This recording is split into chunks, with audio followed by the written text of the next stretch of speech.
Sunita train में bread पकौड़े बेचा करती थी।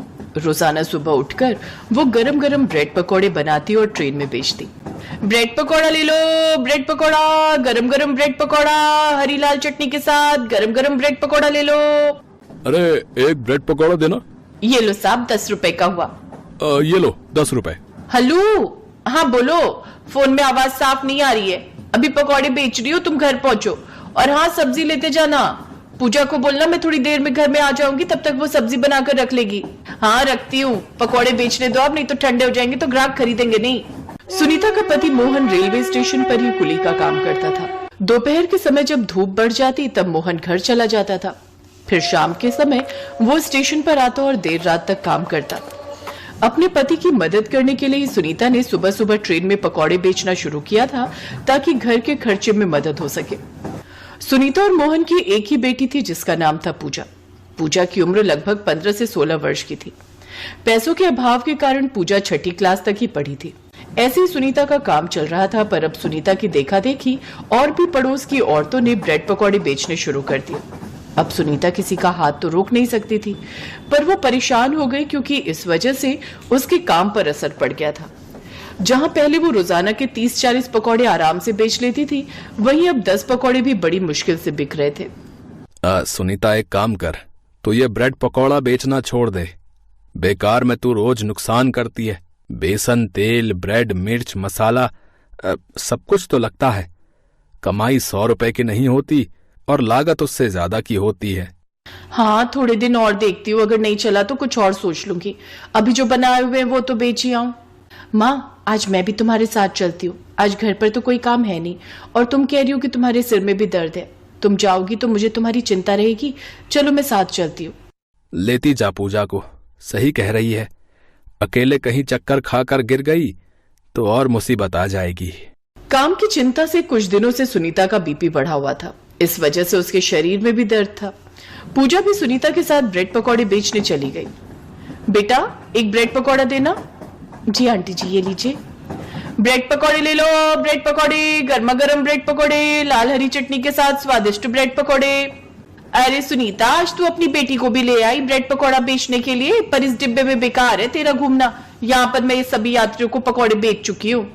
हाँ माँ, बड़ी मुश्किल से एक ही ब्रेड पकौड़ा बिका है। सब पहले ही मंजूताई से पकौड़े खरीद चुके हैं। हाँ मैं जानती हूँ, आज मुझे आने में थोड़ी देर हो गई, इसीलिए मंजू पहले ही आ गई थी और उसके बिक गए। पूजा बिटिया, हम किसी के हाथ तो रोक नहीं सकते। मैं जानती हूँ मंजू, तूने मेरा काम खराब किया, पर मैं तुझे कुछ कह नहीं सकती। तू कोई और काम भी खोल सकती थी, पर तूने मेरी रोजी रोटी पर लात मारी है। अरे तो जो चलता काम होगा वही तो करूंगी, मेरी मर्जी, मैं जो बेचूं। ट्रेन में मेरी अच्छी कमाई हो रही है तो तू जल क्यों रही है?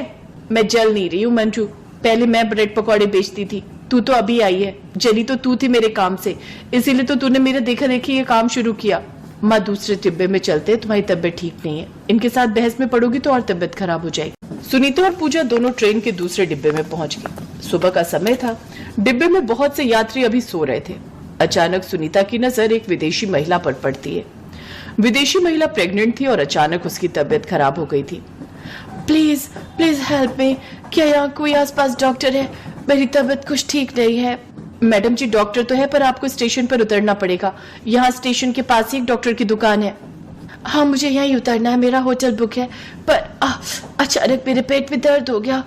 मेरा 5th मंथ चल रहा है, मैं प्रेग्नेंट हूँ और मैं चाहती नहीं कि मेरी तबीयत ज्यादा खराब हो और मेरे बच्चे को कोई नुकसान हो। नहीं नहीं नहीं, सब ठीक हो जाएगा। कभी कभी माँ बनने के दौरान 9 महीनों के बीच इस तरह के दर्द हो जाते हैं। डॉक्टर दवाई देगी तो आप ठीक हो जाओगे। मैं आपकी मदद कर देती हूँ। सुनीता और पूजा ने मिलकर उस विदेशी महिला का सामान उठाया। विदेशी महिला को सहारा देते हुए स्टेशन के पास डॉक्टर का क्लिनिक था। सुनीता और पूजा उस विदेशी महिला को डॉक्टर के पास ले गई। देखिए मारिया जी, वैसे तो आपको ऐसे समय में ट्रेवल नहीं करना चाहिए था, पर आपने बताया कि आपको अर्जेंट आना था इंडिया। कोई बात नहीं, नेक्स्ट मंथ की वापसी है ना, मैं तब तक के लिए कुछ अच्छी दवाइयां लिख दूंगी जिससे आपकी तबीयत बिल्कुल ठीक हो जाएगी और आप आराम से ट्रेवल करके विदेश वापस लौट सकते हो। बस थोड़े दिन आराम करना होगा और पूरा ख्याल रखना है। डॉक्टर, जिनसे मेरा ट्रीटमेंट चल रहा है, आपने उनकी सारी दवाइयां वगैरह देख ली है ना? हाँ, मैंने सारी दवाइयां देख ली और कुछ ऐड भी की हैं दवाइयां जो आपके पेट में दर्द में आराम देंगी। पौष्टिक खाना खाइए और कुछ दिन रेस्ट कीजिए। डॉक्टर को दिखाने के बाद सुनीता उस विदेशी महिला से बोली, मारिया मैडम, आप थोड़ी देर के लिए हमारे घर चलो, फिर जब आपको आराम मिल जाएगा तब आप होटल चले जाना। वहां आप अकेले रहोगे तो हमें भी आपकी चिंता होगी। ओह, थैंक यू सो मच, आप बहुत अच्छे हो सुनीता जी। ठीक है, मैं कुछ देर आपके घर पर रेस्ट कर लेती हूँ, फिर रात को होटल चली जाऊंगी। मारिया सुनीता और पूजा के साथ उनके घर आ जाती है। मारिया देखती है कि सुनीता बहुत गरीब है। उसका घर एक छोटा सा कमरा और एक रसोई बना रखी है। मारिया को एहसास होता है कि भले ही सुनीता गरीब है पर दिल से वो बहुत अमीर है। मारिया को पता चलता है कि सुनीता का ब्रेड पकौड़े का काम सही नहीं चल रहा। वो सुनीता को कुछ नया बेचने की सलाह देती है। मारिया जी, थोड़ी खिचड़ी और ले लो। बस सुनीता जी, आपने मेरा बहुत ख्याल रखा, थैंक यू सो मच। पेट में दर्द में बहुत आराम है। डॉक्टर ने जो दवाई दी उससे बहुत फर्क पड़ गया। वैसे आपने जैसे बताया कि ब्रेड पकौड़े का काम चल नहीं रहा, आप लोग कुछ और क्यों नहीं बनाते, जैसे कुछ डिफरेंट जो ट्रेन में ना बिकता हो। मैंने ट्रेन में सफर करते हुए देखा, ट्रेन में पिज्जा जैसा कोई आइटम नहीं दिखती। आप लोग ब्रेड पिज्जा क्यों नहीं ट्राई करते? बहुत टेस्टी भी होता है और बनाने में भी आसान। लोग ब्रेड पिज्जा खाना पसंद भी करेंगे। पर मारिया दीदी, हमें तो ब्रेड पिज्जा बनाना आता ही नहीं है। उसकी टेंशन मत लो, वो मैं बनाना सिखा दूंगी। आप लोगों ने मेरे लिए बहुत कुछ किया है, मैं भी तो आप लोगों के लिए कुछ करूं। मुझे अच्छा लगेगा अगर आपका ब्रेड पिज्जा का काम चल जाएगा तो कोशिश करके देखते हैं। मैं एक दो दिन आपके पास रुक जाती हूँ, फिर होटल चली जाऊंगी। तब तक आप पिज्जा बनाना सीख जाओगे। पूजा, मैं तुम्हें कुछ सामान बताती हूँ, मार्केट से ले आओ। मारिया ने 2 दिन तक सुनीता और पूजा को ब्रेड पिज्जा बनाना सिखाया, सामान भी लाने में मदद की। उन्होंने सीखा कि किस तरह से ब्रेड पर सॉस, सब्जियां और चीज डालकर तवे पर पकाना है। वो पिज्जा छोटे बच्चे बड़ों सभी को पसंद आने वाला था। मारिया ने कुछ पैसों की भी मदद की। बहुत साफ सफाई के साथ पिज्जा को कैसे पैक करके बेचना है, ये सारे काम मारिया ने सुनीता और पूजा को बताए ताकि ब्रेड पिज्जा देखने में आकर्षित लगे। तीसरे दिन मारिया अपने होटल जा चुकी थी, पर उसने जो ब्रेड पिज्जा बनाना सुनीता और पूजा को सिखाया था, उस पर काम करते हुए सुनीता और पूजा ने पहली बार ट्रेन में ब्रेड पिज्जा बेचना शुरू किया। मंजू और बाकी औरतें भी हैरान थी कि सुनीता खाने की ये क्या नई आइटम ले आई है। फटाफट से सुनीता के ब्रेड पिज्जा बिक रहे थे। ब्रेड पिज्जा ले लो, गरम गरम ब्रेड पिज्जा, चीजी और टेस्टी टोमेटो केचप के साथ। वाह माँ, तुमने तो बिल्कुल सही बोला। मारिया दीदी ने यही कहा था, सब हमारे ब्रेड पिज्जा बहुत पसंद कर रहे हैं। मारिया आंटी का आइडिया काम कर गया। हाँ, हमारी अच्छी बिक्री हुई है। लोग हैरान थे कि ट्रेन में पिज्जा भी मिलने लगा है। धीरे धीरे रोज के ऑर्डर बढ़ने लगे।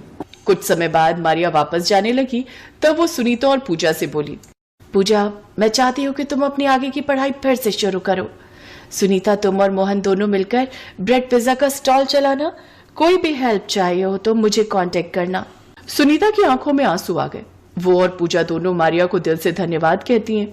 कुछ दिनों बाद रेलवे प्लेटफॉर्म पर सुनीता और मोहन मिलकर ब्रेड पिज्जा का स्टॉल लगाने लगे और इधर पूजा ने दोबारा पढ़ाई शुरू कर दी। और इसी के साथ ये कहानी यहीं खत्म हुई।